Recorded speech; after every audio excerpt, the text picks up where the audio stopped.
తర్వాత నల్గొండ హాస్పిటల్కి రాశారు. నల్గొండ హాస్పిటల్ రాస్తే ఇక రిపోర్ట్లు డైరెక్ట్ అక్కడ పోయినాయి. నైట్ 9-10:30 ఆ టైం వరకు జైల్లో పోయినాం సార్. జైల్లో కూడా నరకం చూసినా సార్. ఇంత కొట్టిన తర్వాత కూడా మళ్ళీ జైలు సార్ 14 రోజులు జైల్లో. నేను మా అన్నకి మళ్ళీ కుట్లు ఉండే 3 కుట్లు పడ్డది. ఆయనకి మేము మా అన్న జైల్లోనే ఉన్నాం సార్. ఎన్ని రోజులు ఉన్నారు? 14 రోజులు జైల్లో ఉన్నాం సార్. బయటకు వచ్చినారు?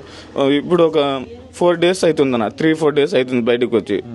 స్టేషన్ లో ఎక్కడ అరికాల్లో ఎక్కడ కొట్టినారు? స్టేషన్ లో ఫస్ట్ సారిగో ఇక్కడ సార్.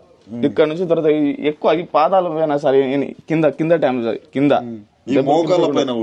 మోకాల పైన ఎక్కడ కొట్టారు. తర్వాత ఎక్కువ ఎక్కడ కొట్టారు సార్. కట్టేసి మరి కొట్టారు సార్ తాడుతోని. అంటే నువ్వు బేసిక్ ఏం పని చేస్తుంటావు? నేను ఆటో తోలుతా సార్. ఇప్పుడు మరి ఆటో తోలే పరిస్థితి అన్న కనిపిస్తుందా? ఆ రోజు దగ్గర నుంచి ఇంటికానే ఉన్నా సార్. కావాలంటే ఎక్కడైనా ఎగ్గొచ్చి ఆటోకి పోలే ఏం పోలేదు సార్. ఇంటికానే ఉన్నా. ఫైనాన్స్ కట్టకుంటే వాడు ఆటో కూడా ఫైనాన్స్ వాళ్ళు కూడా ఎత్తుకుపోయారు సార్. అంటే ఆటో తోలాలంటే కాళ్ళు కొంచెం పని చేయాలి సార్. ఎట్లా నీ జీవనాధారం ఎట్లా నడుస్తుంది? నేను నా భార్య నాకు 2 పిల్లలు సార్. ఇంకోటి నా భార్య ప్రెగ్నెన్సీ. ఇప్పుడు నెల చూపించాలన్నా కానీ చిన్న పిల్లలు చూపించా. నేను రోజు పోతే 500-600 తెస్తే కానీ నాకు ఇల్లు గడవదు సార్.